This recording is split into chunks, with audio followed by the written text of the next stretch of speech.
Hello, ચાલો તો મિત્રો, આજે આપણે ધોરણ 10 ચેપ્ટર 1 એમાં આપણે આજે ચોથો ભાગ ભણીશું.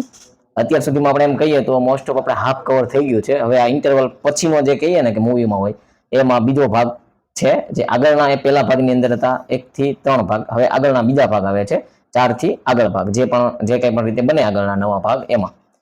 તો એમાં અત્યારે આપણે ભણવાનું છે રાસાયણિક પ્રક્રિયા એટલે શું અને રાસાયણિક પ્રક્રિયાના પ્રકારો જણાવો. તો કે ભાઈ રાસાયણિક પ્રક્રિયા એટલે શું એ આપણે આગળ ભણી ગયા છીએ અને હવે એના પ્રકારો આપણે જોવાના છે. એટલે કે અહીંયા પહેલા એક છે રાસાયણિક પ્રક્રિયા એટલે શું, આપણે એની વ્યાખ્યા લખવાની છે. ક્વેશ્ચન આવો આવે એટલે પછી એના પ્રકારો જણાવો. હવે આ ક્વેશ્ચન કેટલા માર્ક્સ ઉપર નો છે એના પર એનો આન્સર ડિપેન્ડ કરે છે. પહેલા તો એક છે કે રાસાયણિક પ્રક્રિયા એટલે શું અને એના પ્રકારો. જો આખો પ્રશ્ન 2 માર્ક્સમાં પૂછેલો હોય, 2 માર્ક્સમાં પૂછેલો હોય આખો પ્રશ્ન, તો આપણે એક રાસાયણિક પ્રક્રિયાની વ્યાખ્યા લખવાની છે કે જે છે જ્યારે કોઈ પ્રક્રિયા દરમિયાન પ્રક્રિયકોના બંધ તૂટે છે અને નવા બંધો બનીને નવા પદાર્થ ઉદ્ભવે છે, બને છે, રચના થાય છે, તેને રાસાયણિક પ્રક્રિયા કહે છે. હવે જે બને છે, ઉદ્ભવે છે, નિપજનું નિર્માણ થાય છે, આવા શબ્દોમાંથી તમને યોગ્ય રીતે કોઈ પણ શબ્દ એક વાપરી શકો છો. અને બીજું એમાં લખ્યું રાસાયણિક પ્રક્રિયાના પ્રકારો. તો કે એમાં આપણે આવે છે 6 પ્રક્રિયા. સંયોગીકરણ પ્રક્રિયા આપણે આગળ ભણ્યા હતા, એની અંદર કઈ એનો સમાવેશ થાય છે તો કે ઉષ્માક્ષેપક પ્રક્રિયા અને ઉષ્માશોષક પ્રક્રિયા. બીજી છે વિઘટન પ્રક્રિયા, ત્રીજી છે વિસ્થાપન પ્રક્રિયા, ચોથી છે દ્વિવિસ્થાપન પ્રક્રિયા, પાંચમી છે ઓક્સિડેશન અને રિડક્શન પ્રક્રિયા અને છઠ્ઠી રેડોક્સ પ્રક્રિયા. તો કે આપણે આ બધા તો શબ્દો ઉપરથી આપણને આઈડિયા આવી જશે 5મા સુધી, ઓક્સિડેશન ને રિડક્શન સુધી. રેડોક્સ પ્રક્રિયા શું છે? રેડોક્સ પ્રક્રિયા કે ઓક્સિડેશન અને રિડક્શન બંને થતું હોય એને રેડોક્સ પ્રક્રિયા કહે છે. એ આગળ ભણવામાં આવશે. તે અત્યારે ખાલી આ બેઝિક જો આ ક્વેશ્ચન આપણી પાસે 2 માર્ક્સનો આવે છે તો એટલું લખવાનું છે. આ બોર્ડમાં જેટલું છે ને એટલું. પણ વધારે માર્ક્સમાં, સપોઝ કે 4 માર્ક્સમાં છે તો પછી પ્રક્રિયાઓને આપણે આ સંયોગીકરણ પ્રક્રિયાનું થોડું ઉદાહરણ આપી દેવાનું અથવા લખી દેવાનું કે આનું ઉદાહરણ છે વિઘટન, થોડું લખી દેવાનું બધા એમાં, કે જેનાથી તમારું પેપર જે કોઈ પણ શિક્ષક એને તપાસે છે તો એને પણ એમ લાગે કે નહીં અને આપણો પ્રશ્ન થોડોક ડિટેલમાં એનો આપણે આન્સર કર્યો હોય, તેનાથી આપણે 4 માર્ક્સમાંથી પૂરેપૂરા માર્ક્સ મળવાની સંભાવના થઈ જાય. હવે આની સાથે સાથે હજી એક વસ્તુ હું તમને શીખવી દઉં કે મેં તમને ભણાવ્યું, તમારા સરે ભણાવ્યું, તમારા ટ્યુશનના સરે તમને ભણાવ્યું, કોઈ પણ તમને ભણાવ્યું, તમે ભણી લીધું, તમને આવડી ગયું. તમે માનો કે તમારે જે તમને સાહેબે કે મેં કોઈ પણ આઈએમપી આપ્યા હતા, તમારે પૂછાઈ ગયા, તમે એનો જવાબ લખીને આવી ગયા, અથવા ક્યાંક તમને થોડું ન આવડ્યું તો થોડું નથી લખ્યું. પણ હજી હવે હું તમને એક ટેકનિક આપું છું કે જેનાથી તમને નથી આવડતું અથવા ઓછું આવડે છે, અથવા માનો કે તમારા જે કોઈ પણ નિરીક્ષક છે જે તમારું પેપર ચેક કરે છે એને પણ કેવું હોય છે, ઘણી વખતે ઉતાવળ જ હોય છે, કારણ કે એની પાસે 100 વિદ્યાર્થીના પેપર હોય છે, 50 ના હોય છે. તો એ પણ ઘણી વખતે તમારામાં જો સ્પેસિફિકેશન હોય છે પણ એને આઈડેન્ટિફિકેશન ના કરે, વાંચવામાં એમને પણ કદાચ થોડોક ટાઈમ એમાં જતો હોય તો એ પણ કદાચ માનો તમારા 4 માં 4 માર્ક્સ આવતા હોય તો એ 3 આપી દે, અથવા કે એમની પાસે ટાઈમ નથી તો ઘણી વખતે ઓછા આવે. આ એક થયું. બીજી વસ્તુ છે આપણને તમારો કે રાસાયણિક પ્રક્રિયા એટલે શું, રાસાયણિક પ્રક્રિયાના પ્રકારો જણાવો. હવે આપણને અત્યારે પ્રક્રિયા આવડે છે, શબ્દોમાં ઢાળતા બહુ એટલી ફાવતી નથી, પણ એટલું ખબર છે કે બંધ તૂટે, નવા બંધ બને અને નવી નિપજો બને એને રાસાયણિક પ્રક્રિયા કહેવાય. પ્રક્રિયકના બંધ તૂટે અને કે ભાઈ જે નવા બંધ બને અને જે પદાર્થ બને એને કહેવાય. એટલું આપણી પાસે કન્સેપ્ટ ક્લિયર છે, પણ એને શબ્દોમાં, વિજ્ઞાનના શબ્દોમાં ઢાળતા આવડતો નથી. તો આપણે તમે લખી તો નાખ્યો હાલો ભાંગલ ટોટલ, પણ એની અંદર મેન શું હોય છે તો કે બંધ, પ્રક્રિયકોના બંધ તૂટે છે એટલું તમને તો યાદ છે. તો આપણે જે કંઈ પણ આપણો જવાબ લખ્યો છે એમાં પ્રક્રિયકોના બંધ તૂટે છે એટલું હોય ને એના નીચે કોઈ પણ માનો કે સપોઝ બ્લુ પેનથી તમે લખો છો ને તો તમારે બ્લેક પેનથી આમ અંડરલાઈન કરી નાખવાની. મેં અત્યારે રેડથી કરી છે બીકોઝ મેં બ્લેકથી લખ્યું છે ને અહીંયા, એટલે જો આ પ્રક્રિયકોના બંધ તૂટે છે ને એની નીચે તમારે અંડરલાઈન કરી નાખવાની. સમજ્યા? એટલે હાઇલાઇટ થઈ ગયું. પછી બીજું છે કે ભાઈ નવા બંધો બનીને નવા પદાર્થો ઉદ્ભવે છે. તો કે ભાઈ નવા બંધ જ્યાં આવ્યા ને બનીને નવા પદાર્થો, તમારે આની નીચે પણ અંડરલાઈન કરી નાખવાની. એટલે જ્યારે પણ કોઈ પણ નિરીક્ષક જે તમારું પેપર ચેક કરે છે એ આવશે ને એટલે સીધો એને જોયું આ રાસાયણિક પ્રક્રિયા, લગભગ એને પ્રશ્ન યાદ જ થઈ ગયો છે, કારણ કે એ આમને આવતા હોય છે થિયરી. સપોઝ તમારું 20મું પેપર આવ્યું તો 20 વાર એને ખબર જ છે કે કેવો કેટલામાં પ્રશ્ન. અહીંયા આવીને એમ જોશે ને કે પ્રક્રિયકોના બંધ તૂટે અને નવા બંધો બનીને નવા પદાર્થો બને છે એટલું એને જોઈને તરત આમ કરી દે. પછી બીજા શબ્દોમાં એ મોસ્ટ ઓફ જતા નથી. આ એક ટ્રીક છે. તમે બોર્ડની એક્ઝામમાં જાઓ, તમારે ત્યાંની સ્થાનિક એક્ઝામમાં જાઓ કે કોઈ પણ ભવિષ્યની એક્ઝામ તમે લખો, આ કદાચ તમે 9મા ધોરણમાં અત્યારે છો ને તમે 10મામાં જોઈતા હો તમારા નોલેજ માટે જે વિદ્યાર્થી, એમને પણ આ 9મામાં કામ આવશે અને 10મામાં તમને તમારા સાહેબોએ કદાચ કીધું જશે, મેડમોએ કીધું જશે. પણ હજી હું તમને કહું છું કે આમાંથી ઘણી વખતે મેં તમને કીધું જ્યારે તમે અટવાઓ છો ત્યારે લખો. તમને 100% આવડે છે તો તમે આ કરો જ તે, પણ જ્યારે તમે અટવાઈ ગયા છો શબ્દોમાં ત્યારે તમે આ લખી શકો છો. પછી આગળ છે કે ભાઈ બીજું રાસાયણિક પ્રક્રિયાના પ્રકારો. તો એ પ્રક્રિયાઓમાંથી તમને માનો કે 4 આવડે છે, 5 આવડે છે કે બધી આવડે છે નહીં, એમાં માનો કે તમે ત્યાં ઉપર લખો કે રાસાયણિક પ્રક્રિયાના 6 પ્રકાર છે, 6 પ્રકાર છે એટલું લખી નાખો. જ્યારે આવે ત્યારે આ રાસાયણિક પ્રક્રિયા એટલે શું, પછી એમાં 6 પ્રકાર લખો. 6 ની નીચે આમ અંડરલાઈન કરી દેવાની. અંડરલાઈન જેવી તમે કરી કે નહીં એટલે સાહેબને મનમાં આવી ગયું કે આને પ્રકારોમાં તો ખબર છે કેટલા છે. પછી એમાં તમને 4 આવડે છે તો કે એ 6 પ્રકારોમાંના સંયોગીકરણ પ્રક્રિયા, વિઘટન પ્રક્રિયા, વિસ્થાપન પ્રક્રિયા, દ્વિવિસ્થાપન પ્રક્રિયા વગેરે વગેરે હોય છે. એટલું લખ્યું. તમને 4 ના નામ ખબર હતા પણ તમને ખબર છે કે 6 છે. તમે ખાલી 4 લખીને કે 2 ના નામ તમને નથી આવડતા તો પણ એના માર્ક્સ તમારા કપાશે નહીં, કારણ કે સરને ખબર પડી ગઈ કે 6 છે એટલે છોકરાને આવડે જ છે. આગળની વાતમાં વગેરે વગેરે કહ્યું છે. તમારો પૂરો માર્ક આમ આપીને જે 2 માર્ક્સનો હશે ને તો 2 માંથી 2 આપીને સરને આગળ મૂવ કરવું પડશે, કારણ કે ઘણી વખતે નિરીક્ષકો પાસે પણ એટલો ટાઈમ હોતો નથી ચેક કરવાના. એટલે કે માનો કે જે એટલે સપોઝ માનો હું તમને એક કહું છું, કોઈને હું સારું ખરાબ નથી કહેતો પણ ખાલી એટલી વસ્તુ હું તમને કહેવા માંગુ છું કે આપણો પ્રશ્ન છે એમાં જે પૂછેલું છે આપણો જવાબ જે છે, આપણા જવાબને પ્રશ્નને લગતું જે કાંઈ પણ છે મેઇન મટીરિયલ એમ નીચે હાઇલાઇટ કરી દો. સિમ્પલ હાઇલાઇટ કરી દેશો કે નહીં, તમારા માર્ક્સ પાકા.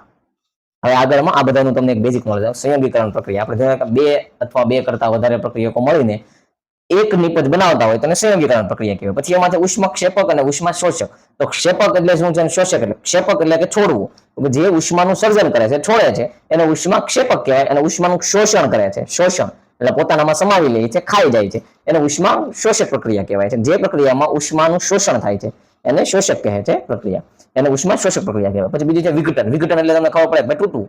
કોઈ પણ વસ્તુ છે એનું 1 માંથી 2 થવું અથવા વધારે ભાગમાં એનું વહેંચાવું એને વિઘટન કહેવાય, એટલે વિઘટન પ્રક્રિયા. પછી વિસ્થાપન પ્રક્રિયા. વિસ્થાપન એટલે શું થાય, એક જગ્યાએથી બીજી જગ્યાએ જવું એને વિસ્થાપન કહીએ. વિસ્થાપન, દ્વિવિસ્થાપન તો કે 2 રીતે વિસ્થાપન થાય છે અને દ્વિવિસ્થાપન. ઓક્સિડેશન અને રિડક્શન. ખબર જ છે કે ઓક્સિજન નો યુઝ થાય છે, ઓક્સિજન મુક્ત થાય છે. હાઇડ્રોક્સન નો યુઝ થાય છે, હાઇડ્રોજન મુક્ત થાય છે. રેડોક્સ પ્રક્રિયા જેમાં બંને પ્રક્રિયા આવશે.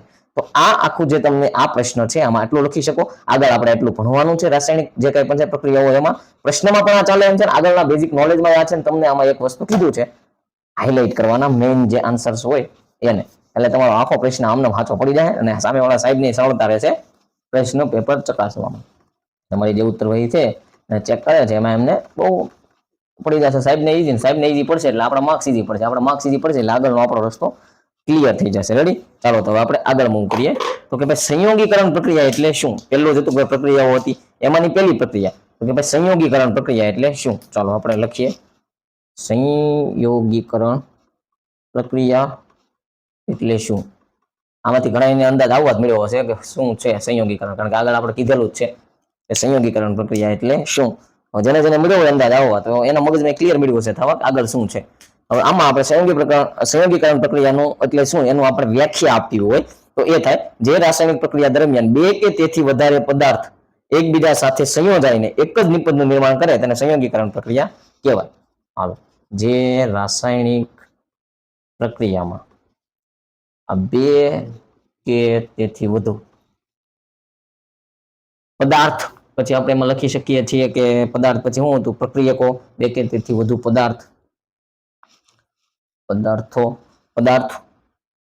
એકબીજા સાથે સંયોજાઈને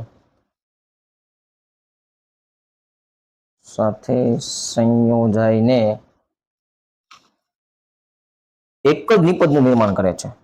એક જ નિપજનું નિર્માણ કરે છે. તો આવી પ્રક્રિયાને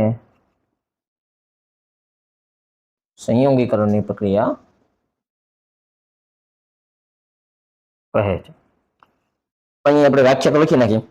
આમાં મેઇન શું છે 2 કે તેથી વધારે પદાર્થ અથવા પ્રક્રિયકો, અને પછી બીજું સામેની સાઈડમાં શું મેઇન છે કે એક જ નિપજનું નિર્માણ કરે, 2 નિપજ ન થવી જોઈએ. તો અહીંયા આપણે હાઇલાઇટ કરવાની જ્યારે થાય તેમાં શું 2 કે તેથી વધુ પદાર્થ એ નીચે આપણે હાઇલાઇટ કરી નાખી સંયોજાઈને એક જ નિપજનું નિર્માણ એટલે એક જ નિપજની નીચે કરી નાખવાનું. આ 2 માં તમે કરી નાખ્યું. આનો સિમ્પલ લોજિક યાદ રાખવા માટેનું 2 કે તેથી વધુ પદાર્થ હોય એટલે પ્રક્રિયકો કયો, પદાર્થ કયો, અણુઓ કયો, જે કંઈ પણ કયો તમને મજા આવે કયો, પણ એટલું ખાલી કહેજો 2 કે તેથી વધારે એ 2 પ્રક્રિયા કરીને સંયોજન કરીને સંયોજાઈને એક નિપજ બનાવે છે અને સંયોગીકરણની પ્રક્રિયા કહેવાય. બેઝિક શું છે 2 કે તેથી વધુ પદાર્થ. હવે આ સંયોજાય અને એક જ નિપજ બને, એક જ નિપજ. બસ આ આખી વ્યાખ્યા છે સંયોગીકરણ એટલે શું, સંયોગીકરણ પ્રક્રિયા એટલે શું. રેડી? એટલું ક્લિયર કરી નાખો એટલે તમને આમાં ખાલી એટલું યાદ રાખવાનું સંયોગીકરણ, સંયોગ એટલે ભેગું થવું અને એની આખી પ્રક્રિયા છે સંયોગ ભેગું થવું. બધા ભેગા કોણ થાય? એક કરતા વધારે હોય તો જ ભેગા થાય. એટલે 2 કે 2 થી વધારે પદાર્થ છે ભેગા થયા અને પછી એમણે તો ભેગા થયા તો કંઈક તો બનશે. બનવામાં જ અહીંયા આપણી પાસે કન્ડિશન છે એક જ નિપજ બનવી જોઈએ, એક પદાર્થ બનવો જોઈએ, એને સંયોગીકરણની પ્રક્રિયા કહેવાય છે. એને આપણે ઉદાહરણથી સમજીએ. ઉદાહરણ બધાને મનમાં આવી જ ગયા છે. પહેલા આપણે મેગ્નેશિયમના બહુ લીધા હતા એટલે કદાચ જો યાદ હોય તો ઠીક છે, નકર અહીંયા આપણે નવું લઈએ. તો નવામાં છે કે ભાઈ કેલ્શિયમ ઓક્સાઇડ એ પાણી સાથે પ્રક્રિયા કરી કેલ્શિયમ હાઇડ્રોક્સાઇડ ફોડેલો ચૂનો બનાવે છે અને પુષ્કળ પ્રમાણમાં ઉર્જા ઉત્પન્ન થાય છે. આ એનું ઉદાહરણ છે. તો હવે એને આપણે જોઈએ કે કેલ્શિયમ ઓક્સાઇડ એટલે CaO. હવે એ કોની સાથે પ્રક્રિયા કરે છે? પાણી સાથે પ્રક્રિયા કરી કેલ્શિયમ હાઇડ્રોક્સાઇડ, પાણી એટલે H2O. હવે આ બે માં થઈ ગયા તો સંયોગીકરણની પ્રક્રિયા માટે શું જોઈએ? 2 કરતાથી વધુ પદાર્થ આવી ગયા. હવે એ પ્રક્રિયા કરીને કેલ્શિયમ ઓક્સાઇડ પાણી આ પ્રક્રિયા કરીને શું બનાવે છે? તો કે ભાઈ સોડિયમ હાઇડ્રોક્સાઇડ, કેલ્શિયમ હાઇડ્રોક્સાઇડનું નિર્માણ કરે છે અને ઉષ્મા ઉત્પન્ન કરે છે. તો આ કઈ પ્રક્રિયા થઈ ગઈ? એક બીજું એમ આવી ગયું, ઉષ્મા ઉત્પન્ન કરે છે તો ઉષ્મા ક્ષેપક, ઉષ્માનું શોષણ કરે છે ઉષ્મા શોષક. તો આ ઉષ્મા ઉત્પન્ન કરે છે, ઉષ્મા બનાવે છે, એટલે આ ઉષ્મા ક્ષેપક પ્રક્રિયાના ઉદાહરણમાં પણ આ ચાલે. અને આ પ્રક્રિયા એ છે આપણા સમજવા માટે. તો આ શું બન્યું હતું? ફોડેલો ચૂનો, કેલ્શિયમ હાઇડ્રોક્સાઇડ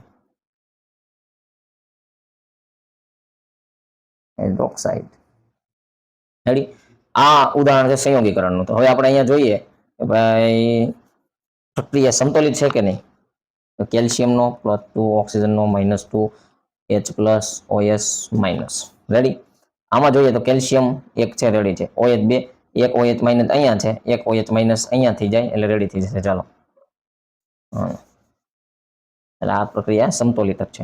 આવી જ રીતે આપણે બીજું ઉદાહરણ લઈએ. બીજું ઉદાહરણમાં કોલસાનું સળગવું. કોલસો હોય છે નોર્મલી. કોલસો એટલે શું? તો કે કાર્બન હોય એમાં. કોલસાનું સળગવું.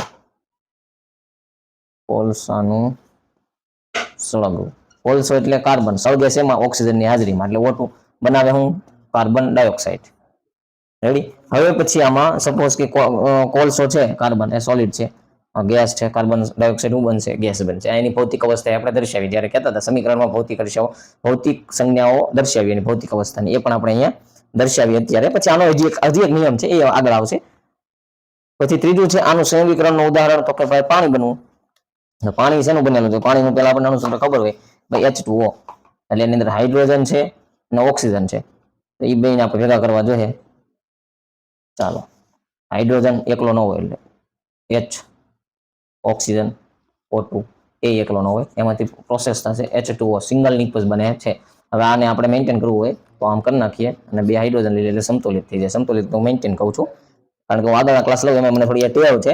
એટલે તમે ત્યાં આ ટેવ પાડશો કે મેન્ટેન કરવું, તો આગળનામાં તમને, કારણ કે જ્યારે તમે આગળના ધોરણોમાં જશો ત્યારે ઘણી વખતે ત્યાં ઇંગ્લિશ મીડિયમ આવશે અથવા ઇંગ્લિશ વર્ડ્સ આવશે. તમે કોલેજમાં જશો ત્યાં ઇંગ્લિશ મીડિયમ જ આવવાનું છે. એટલે મેન્ટેન ને એવા શબ્દ લગભગ આઈ થિંક તમને ખબર જ હશે, પણ વધારે તમને કહું છું કે એ આવશે આગળમાં, કામમાં આવશે. તો અહીંયા જો 2 હાઇડ્રોજન છે, એક સમજ છે કે ભાઈ વિધ ઓક્સિજન એ પાણી બન્યું. તો કે ભાઈ 2 પ્રક્રિયકો એકાબીજાના બંધ તોડે છે અને જ્યારે નવા બંધોનું નિર્માણ કરે છે અને નવું જે નિપજ મળે છે, આ H2O તરીકે નિપજ મળી, આ પ્રોસેસને સંયોગીકરણની પ્રક્રિયા કહેવાય છે. તો હવે અહીંયા હજી એક બીજી વાત છે, લખું છું. H2O સૂચવે છે કે આ પ્રક્રિયામાં પાણી એ વરાળ સ્વરૂપે ઉપયોગ કરેલ છે. સામાન્ય રીતે જ્યાં સુધી જરૂરિયાત ન હોય, આ એક મેઇન વાત છે કે ભાઈ જ્યાં સુધી જરૂરિયાત હોતી નથી ત્યાં સુધી, આ જો અહીંયા મેં લખ્યું ગેસ અને આ લિક્વિડ લખીએ અહીંયા પાણીને. હવે આ શું લખ્યું? પદાર્થની ભૌતિક અવસ્થા. હવે અહીંયા એક એવો નિયમ પણ છે કે જ્યાં સુધી જરૂરી ન હોય, મતલબ કે માંગ્યું ન હોય પ્રશ્નમાં કે કોઈ જગ્યાએ, ત્યારે ભૌતિક અવસ્થા તમે પદાર્થની ન લખો ને તો ચાલે. એટલે હું તમને એમ કહું છું તો તમને શ્યોર હો ભૌતિક અવસ્થામાં, એમાં કોઈ પણ આન્સરમાં જ્યારે તમે માંગતા હોય ત્યારે શ્યોરિટી હોય કે ભાઈ હા મને આની ભૌતિક અવસ્થા ખબર છે, અથવા પ્રશ્નમાં એની ભૌતિક અવસ્થા આપેલી હોય એ પ્રમાણે તમે લખતા હોય તો તમે એને લખો તો વેલ એન્ડ ગુડ છે. બાકી આપણને માનો ખબર છે ભાઈ H2 છે એ ગેસમાં છે, ઓક્સિજન છે એ ગેસમાં છે, પણ H2O બને છે, હવે એ બાષ્પ સ્વરૂપમાં બને છે તો એ ગેસ કહી શકીએ કે લિક્વિડમાં બને છે. હવે એ આપણને અંદાજો છે નહીં, તો ભૌતિક અવસ્થા આ બેની આવડે છે પણ આની આપણને યાદ નથી, તો આ બેની કાઢી નાખવાની, પૂછી ન હોય તો. એટલે અહીંયા લખવીને એટલે સમીકરણ આપણું ખોટું ન પડે, એ તો ત્યાંથી અડધો માર્ક્સ આપણો ઉડાડી લી, સમજ્યા? એટલે આપણે એ ધંધીના કરવા નથી થતા. જેમાં સ્પેસિફિકલી આપણને કીધેલું હોય ભૌતિક અવસ્થાની સંજ્ઞા દર્શાવીને તમારે આગળ કામ કરવાનું છે, સમીકરણ લખવાનું, એમાં લખવાનું. પણ આ ભૌતિક અવસ્થાને આપણે યાદ તો રાખવાની છે કે આની આ હોય છે. એટલે ગમે ત્યારે જનરલ નોલેજના પ્રશ્નમાં તમને ખબર પડે, કોઈ એમ કહે કે ભાઈ હાઇડ્રોજન છે તો હાઇડ્રોજનની ભૌતિક અવસ્થા જણાવો, તો તમે કહી દો ભાઈ ગેસ છે. પાણી છે તો કદાચ લિક્વિડ છે, પાણીમાં ગેસ ન કહી શકીએ, મારાથી હમણાં કહેવાય જાત ગેસ, તો તમે દાંત કાઢી નાખત. એટલે વસ્તુ એમ છે કે ભાઈ જેની જે અવસ્થા તમને ખબર છે એની તમે લખવાની, બાકી ન લખો તો ચાલે, આવો પણ એક નિયમ છે. પણ જ્યારે માંગી હોય કે ભાઈ તમે લખો, નાખી નાખીને માંગી છે, તો આપણે એને લખવી જ પડે. રેડી? પછી બીજી વસ્તુ છે કે હજી એમાં રાસાયણિક સમીકરણની ભૌતિક અવસ્થાઓની સમાવેશ કરવામાં આવતો નથી. પછી કેટલીક વખત પ્રક્રિયા માટેની યોગ્ય પરિસ્થિતિ, જેવી કે તાપમાન, દબાણ, ઉદ્દીપક વગેરેના સમીકરણમાં તીરની ઉપર અથવા તો નીચેની તરફ દર્શાવવામાં આવે છે. એ આપણે જોયું હતું કે આ તીર છે, આની ડાબી બાજુ રહેલા પ્રક્રિયકો છે, આની જમણી બાજુ રહેલા નિપજો છે. તીરનો એરો એટલે કે અગ્રભાગ આ હંમેશા એ બાજુ જ હોય કે જે બાજુ નિપજો બનતી હોય. એટલે રેડી, આ બાજુ નિપજ બને છે. હવે આ પ્રોસેસ દરમિયાન જો ગરમી આપવામાં આવે છે, ઉષ્મા, તો આ એનો ડેલ્ટાનો સિગ્નલ આપવાનો. કોઈ દબાણ આવે છે તો કે 220 વાતાવરણ દબાણે, તો એ પણ આ એરાની ઉપર અથવા નીચે લખવાનું. આ એરાની માન કે ભૌતિક અવસ્થા માટે કોઈ પણ જે પરિબળો એમાં આવે છે, કે ઉષ્મા આપીએ છીએ, દબાણ આપીએ છીએ, વિદ્યુત આપીએ છીએ, એના સિગ્નલ્સ અહીંયા આપણે લખવાના. એને બીજે ક્યાંય નથી લખવાના, સમીકરણમાં અહીંયા લખવાના છે જ્યારે લખાતા હોય ત્યારે. એ પણ એક છે. હવે આપણે આગળ જઈશું. તો અત્યાર સુધીમાં આપણે શું ભણ્યા હતા? તો પ્રક્રિયા એટલે શું? પ્રક્રિયામાં શું હોય? કાંક તૂટે ને કાંક બને, નવું બની જાય એટલે પ્રક્રિયા કહેવાય. કાંક તૂટે ને બને એટલે તો શું? કાંક તૂટે છે તો શેમાં જ તૂટે છે? એ પહેલા આપણે યાદ રાખવાનું. હા, તો કે તૂટશે તો પદાર્થમાંથી, તો પ્રક્રિયામાં ભાગ લે, એનાથી પ્રક્રિયાની વાત છે. એટલે પ્રક્રિયા કોના બંધ તૂટે, નિપજોના બંધ, નવા બંધનું નિર્માણ છે, નિપજ બનાવે, એને શું કહેવાય? પ્રક્રિયા, રાસાયણિક પ્રક્રિયા. સંયોગીકરણ પ્રક્રિયા પછી એમાં આપણે જોઈએ તો સંયોગીકરણ પ્રક્રિયાનું બેઝિકમાં આપણે શું સંયોગ એટલે ભેગું થવું. તો કે એમાં શું હતું? બે કે તેથી વધુ પદાર્થો કે પ્રક્રિયકો ભેગા મળીને એક જ નિપજનું નિર્માણ કરે છે, કે એક જ એમાં પદાર્થ બને છે, તેનો સંયોગીકરણ પ્રક્રિયા કહેવાય છે. સંયોગીકરણ પ્રક્રિયાના ઉદાહરણ આપણે જોયા. એક કાર્બન ડાયોક્સાઇડ CO2, તમને યાદ જ હોય, એક એને બનાવી નાખવાનો જ્યારે કોઈ પણ પરીક્ષા પૂછે ત્યારે. બીજું પાણી પીતા જોઈએ આપણે, અથવા ગમે દેખાય જાય પાણીની બોટલ તમને દેખાય જાય જ્યારે તમે તમારી પરીક્ષા હોલમાં બેઠા છો, બોર્ડમાં પાણી બોટલ દેખાય એટલે આ ટાઈપનું હોય. એક તો પાણીનું ઉદાહરણ આપી દેવાનું. એક કાર્બન ડાયોક્સાઇડ આપણે શ્વાસ ઉશ્વાસમાં કાઢીએ છીએ, એ આવી ગયું. આ બેના ઉદાહરણ આપી દે. બે સિમ્પલ જ છે. અહીં કાર્બન, અહીં ઓક્સિજન, અહીં શું બની ગયો? CO2 આવી ગયો. સંયોગીકરણનું ઉદાહરણ H2O. એમાં એક થોડું મેન્ટેન કરવું પડશે. અહીં હાઇડ્રોજન, અહીં O2, અહીં 2H2O બની ગયું. આ ટાઈપમાં બની જાય. બધું સિમ્પલ જ છે. એમાં કોઈ અઘરી વસ્તુ છે, એને મૂંઝાવાની જરૂર નથી. પૂછે કે સંયોગીકરણ ભારે ભારે શબ્દો તો આપશે, સમજ્યા? તમને મૂંઝાવો, પણ તમને ખબર છે ભારે શબ્દોની સામે લડી લે એ તમે. રેડી? હાલો હવે આગળ આપણે મૂવ થવાનું છે.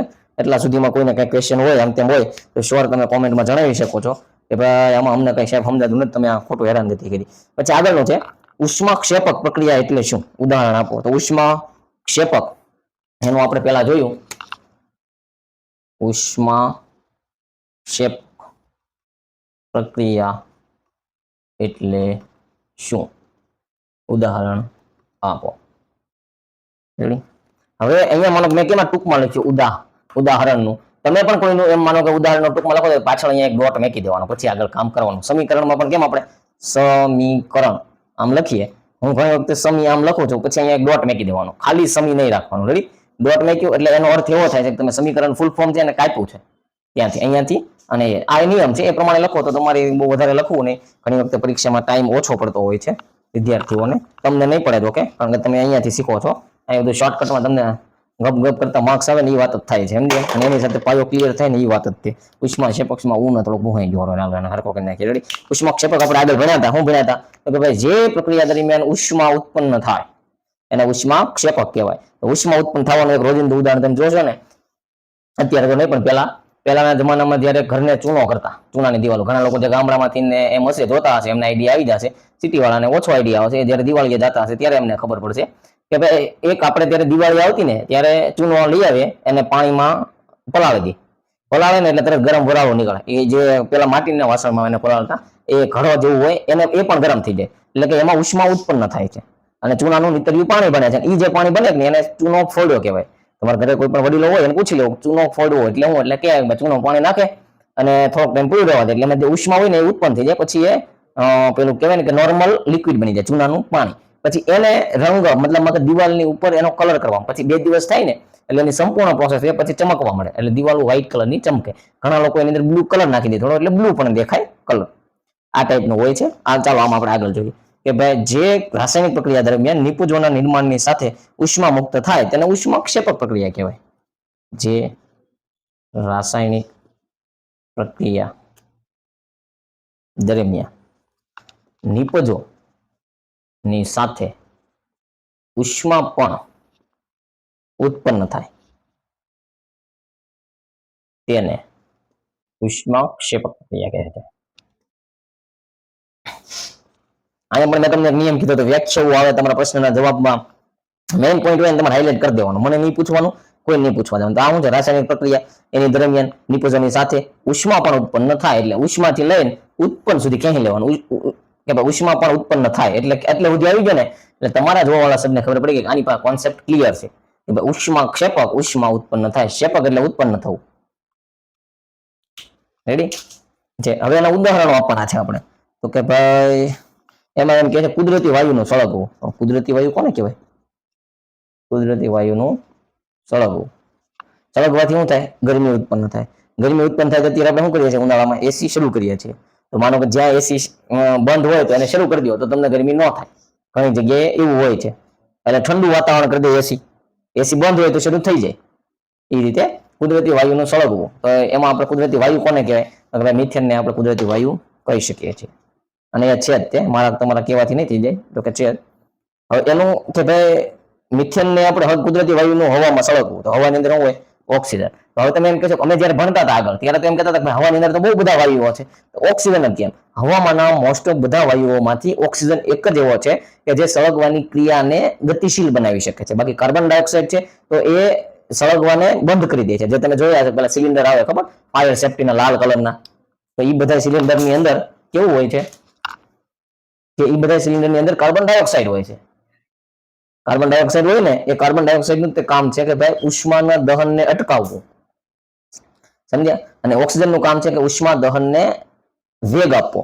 એટલે કે એનાથી વધે. એટલે કે ભાઈ આ જે હવામાનનો કુદરતી વાયુ છે એ હવામાનના બીજા વાયુ કે જે ઓક્સિજન, જેનું દહનની ક્રિયામાં બહુ મહત્વનો રોલ છે. તમે જોજો કે કોઈ પણ આપણે એક દીવો હોય કરે કે સમજો ને કે નાનો અમથો દીવો છે એને સળગાવી દીધો, સળગાવી દો ને પછી એના ઉપર ગ્લાસ નાખી દો તો થોડા ટાઈમમાં ઠરી જશે. થોડો ટાઈમ શું કામ લાગશે? કારણ કે જે ગ્લાસ છે આ આપણો દીવો છે એના ઉપર આપણે આમ ગ્લાસ મૂક્યો છે.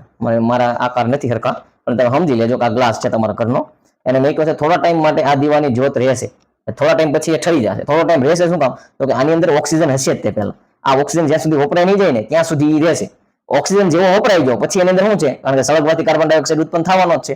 એટલે કાર્બન ડાયોક્સાઇડ આવી ગયો. કાર્બન ડાયોક્સાઇડ શું છે કે એ દહનને ધીમું બનાવે છે, દહનનો નાશ કરે છે. સળગતું બંધ થઈ જાય, તમારો દીવાની જ્યોત ત્યાં ઓલવાઈ જશે. એટલે ઓક્સિજનનું એ જરૂરી છે કે એ હવાની અંદર હોય છે અને એ જ તે સળગાવવા માટે રિસ્પોન્સિબલ છે. જેમ ઘણા આપણા ગ્રુપમાં હોય છે કે બે જણા શાંતિથી બેઠા હોય, એને થોડુંક ઓક્સિજનનું કામ પૂરું પાડે અને બાથરૂમ કરાવી નાખે, સમજ્યા? આગને વધારે દે એવું. હવે આમાંથી તો શું બનશે? એક તો CO2 બની જાય, બીજું શું બનશે? પાણી બનશે. પછી પ્રક્રિયા છે ઉષ્માક્ષેપક, તો આમાં ક્યાંક ઉષ્મા આવી જોઈએ ને, તો આમાં ઉષ્મા બનશે. હવે આ સમીકરણ આપણે જે સમીકરણની દ્રષ્ટિએ મેન્ટેન છે નહીં એને કરી દઈએ. રેડી? આ સમતોલિત સમીકરણ થઈ ગયું. આ છે મિથેન વાયુ, આ છે ઓક્સિજન, આપણો બધાનો પ્રિય ઓક્સિજન. પછી આ શું છે? CO2 ધુમાડો. ધુમાડો જે આપણે જોઈતા હોઈએ ચીમનીઓનો કે આપણે કોઈ પણ વસ્તુ સળગાવીએ પદાર્થને ધુમાડો, એમાં મેજોરિટીમાં કાર્બન ડાયોક્સાઇડ હોય છે. પછી આપણા જે વાહનો ચાલે અને એમાં જે આવે તેમાં કાર્બન મોનોક્સાઇડ હોય છે વધારે પ્રમાણમાં. એના લીધે પેલું કે પોલ્યુશન થાય, કાર્બન મોનોક્સાઇડ સિંગલ પોલ્યુશન થાય એના લીધે થાય છે. પછી આગળમાં આપણી પાસે બનશે આમાં પાણી બન્યું. પણ પાણી પાછું કઈ રીતે બનશે? વરાળ સ્વરૂપ છે આમાં પાણીનો. અને ઉષ્મા તો ભાઈ મુક્ત છે, એને કહો એની તો કોઈ કઈ ન કરી શકે, કોઈના હાથની વાત છે એની. એટલે આ એક એનું ઉદાહરણ છે કે કુદરતી વાયુનો હવામાં સળગવું. તો કુદરતી વાયુ કે તો મિથેન યાદ રાખો. હજી આનું એક તમને કુદરતી વાયુમાં મિથેનને યાદ શું કામ રાખો એનું એક તમને કહું છું વસ્તુ કે ભાઈ આપણે જ્યારે ગોબર ગેસ પ્લાન્ટ જોયા હશે અથવા સાંભળ્યું હશે, ભણવામાં આવ્યું હશે કે ગોબર ગેસ પ્લાન્ટ, તો એની અંદર શું વપરાય? ગોબરમાં ગોબર એટલે કે ભાઈ ભેંસ ગાય એનું મળમૂત્ર છાણ હોય છે, એનાથી જે ઉત્પન્ન થાય એમાં પણ મિથેન હોય છે. એટલે એ પણ એક કુદરતી વસ્તુ જ છે, સમજ્યા? એ કુદરતી વસ્તુ છે, એમાંથી મિથેન ઉત્પન્ન થાય છે. એટલે એમાં યાદ રાખી શકો એ કુદરતી છે બાય પ્રોડક્ટ. એમાંથી જે વાયુ ઉત્પન્ન થાય છે એ મિથેન હોય છે. એટલે કે મિથેન કુદરતી વાયુમાં. પછી હવા કે એટલે ઓક્સિજનને આપણે મેકવા નથી થતો, સળગાવવાનું હોય પ્રોસેસ, ઓક્સિજનને જ લઈ લેવાનો. એટલે ઓક્સિજન આવી ગયા બે તમને મળી જાય. પછી આગળની સાઈડ તો તમે સ્માર્ટ તો બની નાખશો બધું. પછી આમાં જે આપણે આને જે સમતોલિત કર્યું એમાં કઈ આપણે પ્રોસેસ વાપરીએ છીએ? હીટ એન્ડ ટ્રાવેલની આગળ આપણે જોયું હતું. પછી બીજું છે શરીરમાં શ્વસનની ક્રિયા, ઉષ્માક્ષેપક છે, જેમાં ગ્લુકોઝમાંથી ઉર્જા ઉત્પન્ન થાય છે. આ એક મહત્વની વસ્તુ છે. શરીરમાં શ્વસનની ક્રિયા ઉષ્માક્ષેપક છે. આમાં હજી એક બનશે MCQ કે શરીરમાં શ્વસનની ક્રિયા એ કયા પ્રકારની ક્રિયા છે. તો એમાં આપણે નીચે ક્યાં હોય એના કે ભાઈ MCQ, તો એમાં જો એમ હોય તો ઉષ્માક્ષેપક, તો એને આપણે હા પાડી દેવાની છે, એને ટીક કરવાનું છે. રેડી, 1 માર્ક્સમાં ઈ પણ આવી શકે છે. પછી બીજું છે આમાં જ તે કે શરીરમાં શ્વસનની ક્રિયા ઉષ્માક્ષેપક છે. તો હવે એને આપણે ઉદાહરણ દ્વારા સમજવું છે. તો કઈ રીતે સમજશું? ચાલો વિચારો તમે. વિચાર લીધું? હાલો. તો એમાં શું આવે? શરીરની અંદર આપણી ઉષ્માક્ષેપક છે, મતલબ કે ઉર્જા કંઈક એનું નિર્માણ થતું હોય છે. આપણા શરીરની અંદર આપણે ખોરાક લઈએ છીએ તો ખોરાકની અંદર મેજોરિટી ભાગ શું હોય છે? ગ્લુકોઝ નથી હોતો. તો આપણું શરીર એને તોડે છે, ભાંગે છે, મરોડે છે, ગ્લુકોઝને પહેલા લઈએ છે. એટલે ગ્લુકોઝની ઉપર પ્રોસેસ કરાવે છે. શેનાથી? ઓક્સિજનથી. એટલે તે આપણે શ્વાસમાં ઓક્સિજન લઈએ છીએ, અને ઓક્સિજન આપણા જીવન માટે એટલે જરૂરી છે કારણ કે ગ્લુકોઝને ભાંગવાનો હોય છે. સમજ્યા? એટલે ગ્લુકોઝને ભાંગવા માટે ઓક્સિજન જરૂરી છે. ઓક્સિજનની અને ગ્લુકોઝની પ્રોસેસ થાય છે કે નહીં? એટલે પછી આગળની સાઈડમાં શું બનશે? 6 કાર્બન વાળો ગ્લુકોઝ છે અને 3 કાર્બન વાળા પાયરુવેટમાં ફેરવે છે. એ કણાભસૂત્રીય વિઘટન પ્રોસેસ આવે છે. પછી એમાંથી કાર્બન ડાયોક્સાઇડની ઉર્જા મુક્ત થાય છે. પછી હજી આમાં બીજું એક છે કે જેમ આપણે સજીવ છીએ ને આપણામાં જ શ્વસનની ક્રિયા થાય છે, એ ઉષ્માક્ષેપક છે. અને સજીવમાં તો વૃક્ષ હોય છે, તો વનસ્પતિ થઈ ગઈ. વનસ્પતિની અંદર પાછું અલગ છે. આપણે જોયું છે કે ભાઈ મનુષ્ય અથવા કોઈ પણ જે કહેવાય કે જીવિત પ્રાણીઓ છે એ પોતાના શ્વાસમાં ઓક્સિજન લે છે, O2 લે છે અને CO2 રિલીઝ કરે છે, એટલે કે કાર્બન ડાયોક્સાઇડ રિલીઝ કરે છે. જ્યારે વનસ્પતિ છે તો એ CO2 લે છે અને O2 રિલીઝ કરે છે.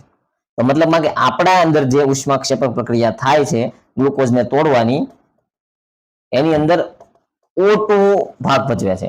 અને વનસ્પતિની અંદર જે ગ્લુકોઝ બનાવવાની તોડવાની પ્રોસેસ થાય છે ને એની અંદર CO2 ભાગ ભજવે છે. એટલે એને CO2 ભગવાને એ ટાઈપની એલ્ગોરિધમ બનાવી છે, સિસ્ટમ બનાવી છે કે ભાઈ વનસ્પતિને CO2 જોઈશે પ્રકાશ સંશ્લેષણની ક્રિયામાં, અને જ્યારે જીવિત પ્રાણીઓ છે, મનુષ્ય સહિતના કોઈ પણ તમે લઈ લો, એમને ઓક્સિજન જોઈશે. તો હવે આમને ઓક્સિજન જોતો નથી, પૂરું કોણ પાડશે? તો કે ભાઈ કાર્બન ડાયોક્સાઇડ લઈને જે ઓક્સિજન મુક્ત કરે છે વનસ્પતિ, એ એમને ઓક્સિજન પૂરો પાડશે. તો કે ભાઈ વનસ્પતિને કાર્બન ડાયોક્સાઇડ કોણ પૂરો પાડશે? તો એમ કે આપણે મનુષ્ય એકલા ને એટલો સ્માર્ટ બનાવીને મોકલી છે ને, એ આખા પ્રકૃતિની MBA કરી નાખશે ટૂંકમાં. એટલે કાર્બન ડાયોક્સાઇડ તો બહુ ઝાઝો બનાવીને આપી જ દે વનસ્પતિ, હાલો એટલે જરૂર નહીં હોય એટલો બનાવીને આપી દે. એટલે આ તો એક મેં તમને સમજાવવા માટે કીધું, આ ટાઈપની પ્રોસેસ છે. કાર્બન ડાયોક્સાઇડ બને છે. આપણે ઘણા બધા ધુવાડા ફેક્ટરીઝને લીધે સળગાઈ નાખતા હોય બધું, એના લીધે કાર્બન ડાયોક્સાઇડ નોર્મલીમાં બની જાય છે. તો હવે આપણે જે આને છે ને વનસ્પતિ વાળા ઉદાહરણથી સમજીએ. વનસ્પતિની અંદર પ્રકાશ સંશ્લેષણની ક્રિયાથી એની ઉર્જા ઉત્પન્ન થાય છે, આપણને એટલી ખબર છે. પણ એ કઈ રીતે થાય છે? તો કે ભાઈ જો કાર્બન ડાયોક્સાઇડ એના શ્વાસમાં લે છે. પાણી ક્યાંથી લે છે? તો કે ભાઈ આ વૃક્ષ છે,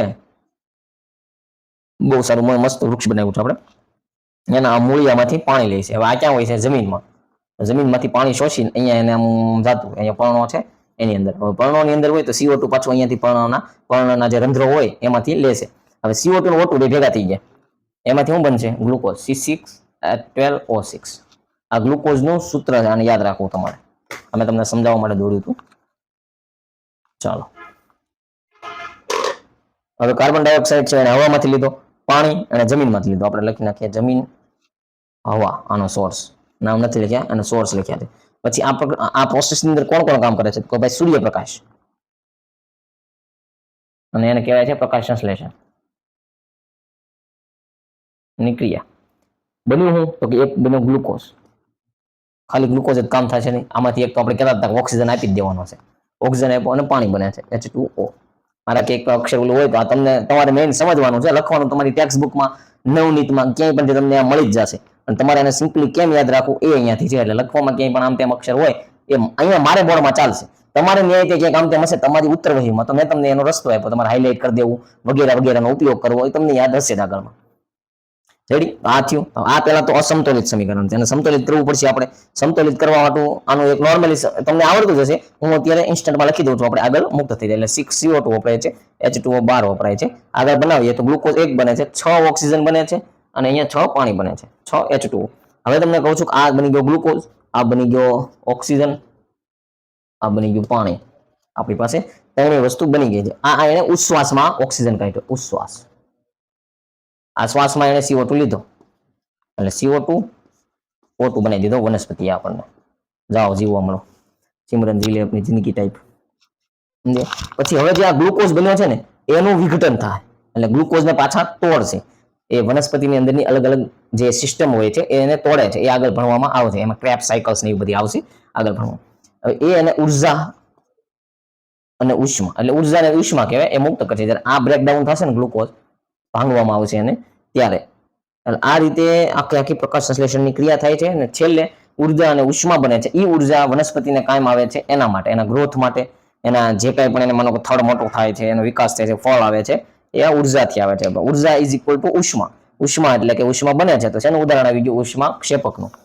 એ રીતે આપણે મનુષ્યમાં પણ એમ હોય છે કે ભાઈ મનુષ્ય છે અથવા જીવિત પ્રાણીઓ છે જે, તો એની અંદર શું હોય છે? પોષણ જોઈએ. એને પોષણ ક્યાંથી મળે? તો કે ભાઈ ખોરાક લઈએ.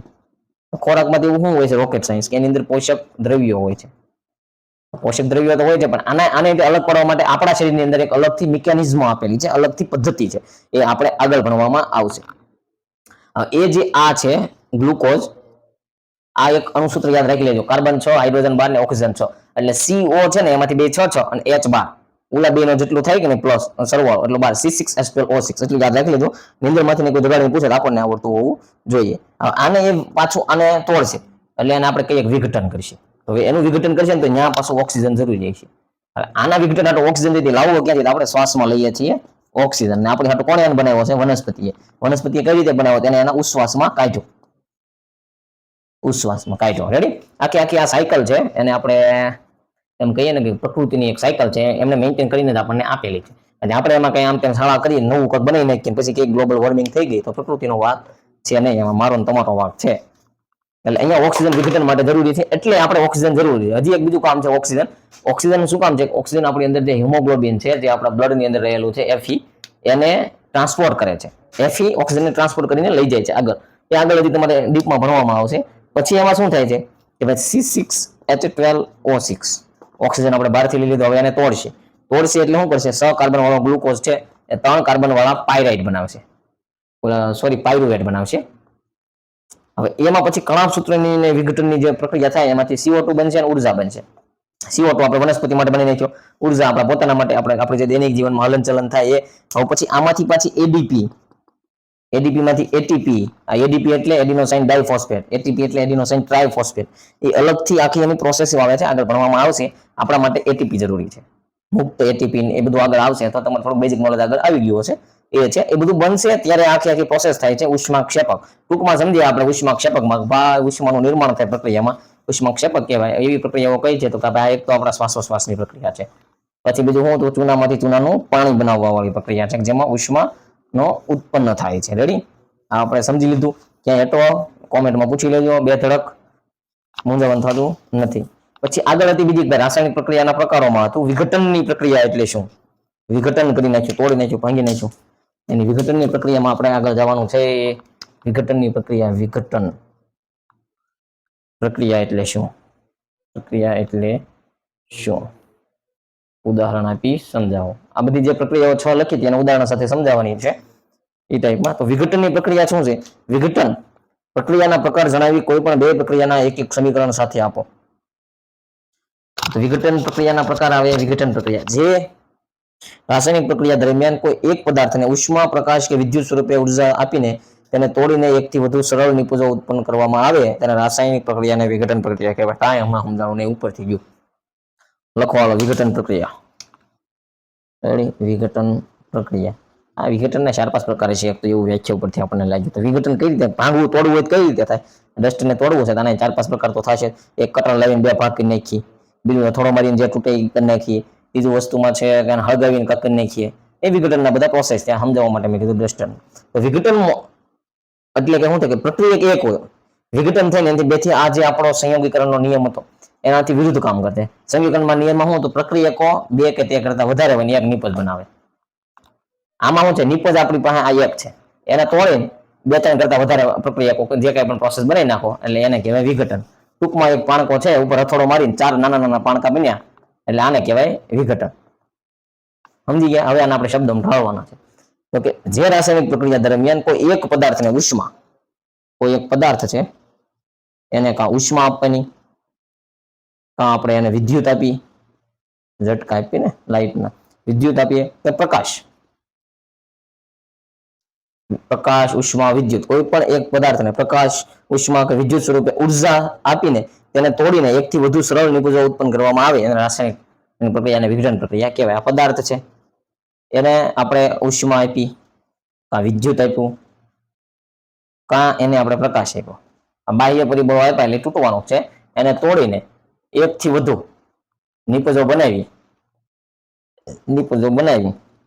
આવી પ્રક્રિયાને શું કહેવાય? વિઘટન પ્રક્રિયા. વિઘટન પ્રક્રિયામાં એટલી વાત રાખવાનું, વિઘટન એટલે તોડવું, એકને તોડીને 2 કરવા, 4 કરવા, 6 કરવા, એ વાત છે. વિઘટન પ્રક્રિયામાં કોઈ પણ એક પદાર્થને ઉષ્મા, પ્રકાશ કે ઉર્જા સ્વરૂપે કોઈ પણ બાહ્ય પરિબળ આપીને એનું એક કરતા વધારે એક કરતા વધારે નિપજો ઉત્પન્ન કરવામાં આવે એને રાસાયણિક પ્રક્રિયાને વિઘટન પ્રક્રિયા કહેવાય છે. રેડી? વિઘટન પ્રક્રિયાનો પ્રકાર છે તો ઉષ્મા આપી કરવી તો ઉષ્મીય વિઘટન, જો એને પ્રકાશ આપી કરવી તો પ્રકાશીય વિઘટન. બીજું શું હતું? વિદ્યુત, તો થઈ ગયું વિદ્યુતીય વિઘટન. આ ત્રણને યાદ રાખી લે: ઉષ્મા, પ્રકાશ, વિદ્યુત. વાહ ઈ કરી નાખવાનું. ઉષ્મીય, પ્રકાશીય, વિદ્યુતીય વિઘટન. રેડી? એના 3 પ્રકાર પડી ગયા. પછી હવે એમાંથી આપણે પહેલું સમજવાનું છે ઉષ્મીય વિઘટન. વિઘટન પ્રક્રિયા એટલે શું કહી દીધું? એકમાં તોડીને 3-4 બનાવી નાખવા. તોડવા હાટું કંઈક બળ જોઈએ તો ઉષ્મા, પ્રકાશ કે વિદ્યુત જે કંઈ પણ આપીને એક કરતા વધારે નિપજો બનાવી નાખી અને વિઘટન પ્રક્રિયા કે વિઘટનમાં પાછા કે એના પ્રકાર છે 3: ઉષ્મા, વિદ્યુત ને પ્રકાશી. તેમાંથી આપણે ઉષ્મીય વિઘટન પેલા સમજીએ. ઉષ્મીય વિઘટન. રેડી? ઉષ્મીય વિઘટનની અંદર આપણે એક અહીંયા ઉદાહરણ આપેલું છે કે ફેરસ સલ્ફેટના લીલા રંગના સ્ફટિકને ઉષ્મા આપવાથી તેનું વિઘટન થઈ તેમાંથી પાણી દૂર થાય છે અને સ્ફટિકનો રંગ બદલાય છે અને ફેરિક ઓક્સાઇડ મળે, સલ્ફર ડાયોક્સાઇડ મળે અને સલ્ફર ટ્રાયોક્સાઇડ મળે છે. એને ઉદાહરણ આપણે સમજાવવાનું છે. એની હાટું આપણે પહેલા એક કામ કરીને એક આપણે કસનળી લઈ લઈએ. કસનળી લીધી, એની અંદર છે ને લીલા કલરનો આપણે ભાઈ હોય છે ફેરસ સલ્ફેટ. આપણી પાસે લીલા કલરની છે ને એટલે આપણે લાલ કલરમાં લઈશું. આ છે ફેરસ સલ્ફેટ. રેડી? હવે એને સ્ફટિકને ઉષ્મા આપવાથી, તો કે અહીંથી આપણે એને બર્નર બની નાખ્યું, અહીંથી ઉષ્મા ગઈ. ઉષ્મા આપવાથી ઈ થાય છે, એનું વિઘટન થાય છે, તેમાંથી પાણી દૂર થાય અને સ્ફટિકનો રંગ બદલાય છે. રંગ બદલીને લાલ કલરનો જ બનાવે છે, થોડોક લાલાશ પડતો, એટલે લાલ લીધેલું છે, બને છે. અને પછી એમાંથી ફેરિક ઓક્સાઇડ, સલ્ફર ડાયોક્સાઇડ ને સલ્ફર ટ્રાયોક્સાઇડ, ફેરિક ઓક્સાઇડ એક આપણે લખવાનું બાકી. આવા વાયુઓ આમાંથી ઉત્પન્ન થાય છે, મુક્ત થાય છે. SO2 અને SO3 આ વાયુ છે. આ અહીંયા બની ગયો લાલ કલરનો પદાર્થ, જે પેલા ગ્રીન હતો. આ એક તમારી ઇમેજિનેશન માટે છે, તમે અહીંયા એને ચેક કરી લીધું. હવે જુઓ, એને આપણે સમીકરણમાં લખીએ તો કે ભાઈ લેવાનું છે ફેરસ સલ્ફેટ. ફેરસ સલ્ફેટ એટલે FeSO4. હવે એને આપણે શું ઉષ્મા આપી દેવાની છે, તો ઉષ્મા આપવા માટે ડેલ્ટાની નિશાની આપી દીધી તીર ઉપર. એમાંથી બને છે શું, તો કે એમાંથી બને છે Fe2O3. Fe2O3 ને શું કહેવાય છે? Ferric oxide. બીજું શું કહેતા હતા? સલ્ફર ડાયોક્સાઇડ ને સલ્ફર ટ્રાયોક્સાઇડ ને એવું કંઈક હતું ને. હા, એ બની ગયું. હાલો, ને રેડી. હવે આ સમતોલિત છે ને સમતોલિત કરવા તો 2 Fe 2 મેકી દીધા. SO4 2S થઈ ગયા. O4 4 2 ને 8 થઈ ગયા. 3 ને 2 5 ને 3 8. હાલો, રેડી, સમતોલિત થઈ ગયું. હવે હું બન્યું ફેરિક ઓક્સાઇડ. આ બન્યો ફેરિક ઓક્સાઇડ. આ કેવો હતો? લાલાશ પડતો. આ કેવો હતો? લીલાશ પડતો. હવે સલ્ફર ડાયોક્સાઇડ બન્યો, ડાયોક્સાઇડ. એ આગળ જોયા હશું. આ કેમ sulphur dioxide? Sulphur trioxide. 2 oxygen છે એટલે ડાયોક્સાઇડ, 3 ઓક્સિજન છે એટલે ટ્રાયોક્સાઇડ. આગળ તો સલ્ફર છે, ડાયોક્સાઇડ, ટ્રાયોક્સાઇડ, એ રીતે બને છે ફેરિક ઓક્સાઇડ Fe2O3. પછી આ છે ફેરસ સલ્ફેટ FeSO4. તો સિમ્પલ છે. આ એક કસનળી લીધી, એની અંદર ફેરસ સલ્ફેટને આપણે આમાં નાખ્યો, અહીંયાથી ઉષ્મા આપી એટલે વાયુઓ ઉત્પન્ન થાય. સલ્ફર ડાયોક્સાઇડ ને સલ્ફર ટ્રાયોક્સાઇડ. આ જે લીલા કલરનો હતો એ થોડોક લાલ થઈ ગયો, લાલાશ પડતો થઈ ગયો, અને એ બની ગયો ફેરિક ઓક્સાઇડ. સલ્ફર ઓક્સાઇડ ને સલ્ફર ટ્રાયોક્સાઇડ, સલ્ફર ડાયોક્સાઇડ ને સલ્ફર ટ્રાયોક્સાઇડ. એટલે કે સિંગલ પ્રોડક્ટને ઉષ્મા આપવાથી ઉષ્મીય વિઘટન થયું એનું, અને 3 પ્રોડક્ટ બની. એમાંથી એક બન્યું ફેરિક ઓક્સાઇડ, સલ્ફર ડાયોક્સાઇડ ને સલ્ફર ટ્રાયોક્સાઇડ. તો આ ઉષ્મી વિઘટનનું ઉદાહરણ છે ટૂંકમાં. રેડી? હાલો, આગળ આપણે જઈએ. તો આગળના ઉદાહરણમાં જો આવો ચૂનો કહેતો હતો ને, ચૂનો તો આવ્યા વગર રહે જ નહીં. ચૂનો તો જોઈશે આપણે, સમજ્યા? ચૂનામાં શું હતું? ચૂનો એટલે કેલ્શિયમ નો પથ્થર, અને કેલ્શિયમ કાર્બોનેટ CaCO3. પછી આગળ જાઉં એને ઉષ્મી વિઘટન છે એટલે ઉષ્માનો સિમ્બોલ આપી જ દેવાનો, પૂછાવું કે ઉષ્મી વિઘટન. કેલ્શિયમ ઓક્સાઇડ બન્યો અને CO2. તો આ માનો કે શું હતો, ચૂનાનો પથ્થર, એમાંથી બન્યો કળી ચૂનો, કાર્બન ડાયોક્સાઇડ મુક્ત થઈ ગયો. રેડી. કેલ્શિયમ કાર્બોનેટ, ચૂનાનો પથ્થર, અને ઉષ્મા આપવાથી કેલ્શિયમ ઓક્સાઇડ ને CO2 બન્યો. એટલે એક જ તે આ જે હતી પ્રોડક્ટ પદાર્થ એને ઉષ્મા આપી, ઉષ્મી વિઘટન કરાવ્યું એટલે બે પ્રોડક્ટ મળી આપણને. 1 + 1 = 2. કેલ્શિયમ ઓક્સાઇડ, કળી ચૂનો અને કાર્બન ડાયોક્સાઇડ. આ પણ એનું ઉષ્મી વિઘટનનું ઉદાહરણ છે. આ એટલે જ સ્પીડમાં લાવજો, તમારે આગળ ચૂનો બહુ આવ્યો છે સમજ્યા, તમને આમ સાહેબ ને કરો ચૂનામાં રીમા કરે છે. હાલો આગળ છે. પછી એક નાઇટ્રેટને ઉષ્મા આપવાથી તેનું વિઘટન થઈ કથ્થાઈ રંગનો નાઇટ્રોજન ડાયોક્સાઇડનો ધુમાડો ઉત્પન્ન થતો દેખાય છે. આને સમજાવો તો ભાઈ. હવે નાઇટ્રેટમાં કયો લેશું, લેડ નાઇટ્રેટ લઈ હાલો. લેડ નાઇટ્રેટ, લેડ એટલે Pb, નાઇટ્રેટ એટલે NO3². એને હું આપણે ઉષ્મા આપવાની છે એટલે આ એરો આપી દીધો. પછી એમાં શું બને છે, કથ્થાઈ રંગનો નાઇટ્રોજન ડાયોક્સાઇડ. નાઇટ્રોજન ડાયોક્સાઇડ એટલે નાઇટ્રોજન, ડાયોક્સાઇડ એટલે બે ઓક્સિજન એટલે નાઇટ્રોજન ડાયોક્સાઇડ. ડાયોક્સાઇડ બની ગયો. પછી ઉત્પન્ન થાય છે, ધુમાડો ઉત્પન્ન થાય છે. હવે આ કથ્થાઈ રંગનો તો ધુમાડો ઉત્પન્ન થઈ ગયો, પણ બીજું એમાંથી ઉત્પન્ન થાય ને એને લખવું જોઈએ. એમાંથી લેડ ઓક્સાઇડ બને છે અને આને સંતુલિત થઈ ગયું. રેડી. તો કે ભાઈ લેડ નાઇટ્રેટ ને ઉષ્મા આપવાથી કથ્થાઈ રંગનો વિઘટન થઈ કથ્થાઈ રંગનો નાઇટ્રોજન ડાયોક્સાઇડ બને છે. નાઇટ્રોજન ડાયોક્સાઇડ આ જો બની ગયો. રેડી. બીજી પ્રોડક્ટ આ બની, લેડ ઓક્સાઇડ બન્યો, ઓક્સિજન બન્યો. પણ ટૂંકમાં એક પદાર્થને બાહ્ય બળમાં, જો કે ઉષ્મી, વિદ્યુતી કે પ્રકાશી ઉર્જા આપવાથી એનું એક કરતા વધારે નિપજોમાં નિર્માણ થાય છે, એને શું કહેવાય છે, વિઘટનની પ્રક્રિયા. અહીંયા આપણે ઉષ્માથી કામ કર્યું એટલે એને ઉષ્મી વિઘટન કહેવાય છે. આ ઉષ્મા આપી, અહીંયા વિઘટન થયું, નાઇટ્રોજન ડાયોક્સાઇડ બન્યો કથ્થાઈ રંગમાં, તેની હવામાં વયો ગયો, ઓક્સિજન વધ્યો, ઈ વયો ગયો, લેડ ઓક્સાઇડ ગયો. 3 પ્રોડક્ટ એમાંથી બની. રેડી. 3 પ્રોડક્ટ બની, ઉષ્મી વિઘટનનું ઉદાહરણ છે. પછી ઘણી વખતે આજે મેં તમને સમજાવ્યું કે નહીં, ઉષ્મી વિઘટનમાં લેડ નાઇટ્રેટ, ફેરસ સલ્ફેટ, આ બધા 4 માર્ક્સમાં પણ પૂછાઈ શકે છે સમજ્યા. એટલે તમે આને ક્લિયર રાખજો, પૂછાઈ જશે. આજનું એક સિમ્પલી હાઇલાઇટમાં લઈ લઈએ. એટલે આપણે આમાં કંઈક એમાં કંઈક હતું રાસાયણિક પ્રક્રિયા એટલે શું, તો કે ભાઈ રાસાયણિક પ્રક્રિયામાં કંઈક તૂટે, નવું બને, કંઈક બીજી પ્રોડક્ટ આપે, રાસાયણિક પ્રક્રિયા કહેવાય. ટૂંકમાં મેં તમને લખવાનું શીખવાડી દીધું હતું. પછી એના પ્રકાર ક્યાં ક્યાં હતા, તો પ્રકાર આપણે જોયા હતા. તો પ્રકાર તો એના 107 હતા સાહેબ, મને બધા થોડા યાદ રહી. મેં તમને કીધું હતું લખવાના કઈ રીતે, યાદી કઈ રીતે રાખવાના. લખવામાં એક સંયોગીકરણનું હતું, એમાં ઉષ્મા શેપક અને શોષક વાળું કાંક હતું. પછી વિઘટનની પ્રક્રિયા અહીંયા પૂગ્યા, આગળની વિસ્થાપન પ્રક્રિયા, દ્વિવિસ્થાપન પ્રક્રિયા, ઓક્સિડેશન રિડક્શન ને રેડોક્સ, એ આગળ આપણે જોઈશું. પછી સંયોગીકરણ પ્રક્રિયામાં સમજીએ કે સંયોગીકરણ શું, તો કે બે કે તેથી વધારે પ્રક્રિયાઓ જ્યારે મળીને એક જ નિપજનું નિર્માણ કરતા અને સંયોગીકરણ કહેવાય. પછી એમાં ઉષ્મા ક્ષેપક ને શોષક હતા. તો કે ક્ષેપકના ઉદાહરણમાં શું આવે, તો કે ભાઈ શ્વાસોશ્વાસ ક્ષેપકના ઉદાહરણમાં આવે. કેલ્શિયમ ઓક્સાઇડનું પાણી સાથે ફોડેલો ચૂનો મળવો, એને શું કહેવાય, ઉષ્મા ક્ષેપકનું ઉદાહરણ આવ્યું હતું. પછી આપણે જે કહેવાય છે કે પદાર્થની ભૌતિક અવસ્થા આગળ કહેતી સોલિડ, લિક્વિડ, ઘન, એક્વાયસ, એમાંથી ન લખો તો હાલે, પૂછેલું હોય તો લખવી, બાકી દોઢ થઈને આવડતી ન હોય એટલે આપણે લખવી નહીં.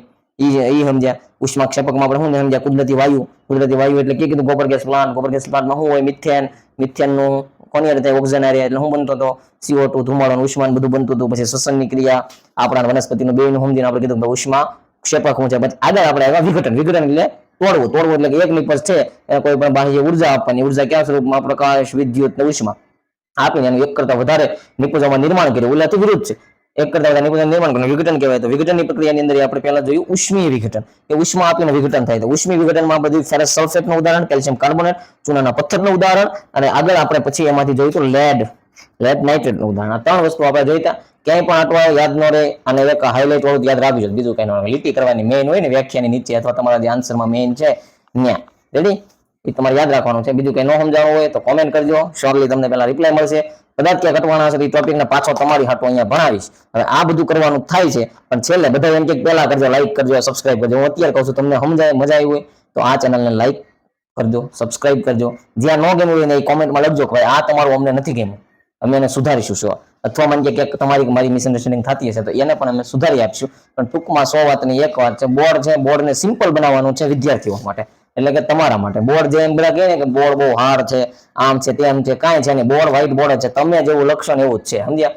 10માનું બોર્ડ તમે જેવું લખશો ને એવું જ છે. તમે એ લખશો, હું અહીંથી કહીશ તમે લખશો કે નહીં, એટલે તમારા માટે સિમ્પલ છે બોર્ડ. બોર્ડમાં કોઈ કેમ કે બહુ અઘરું છે, આ છે તે છે, કંઈ છે નહીં. Board is very simple. સમજ્યા? એને લોકોએ કોમ્પ્લિકેટેડ બનાવ્યું છે, તમારી બધાને બતાવી દેવાનું છે. હું બોર્ડમાં હતો, મેં મારી રીતે મહેનત કરી છે, મારી પાસે એટલા ટકા આવી ગયા છે. એટલે તમે કોઈ મને વધારે ઓલું જ્ઞાન આપોમાં એમ આપણે કહી દેવાનું છે. આવજો, મળ્યા આગલા ભાગમાં.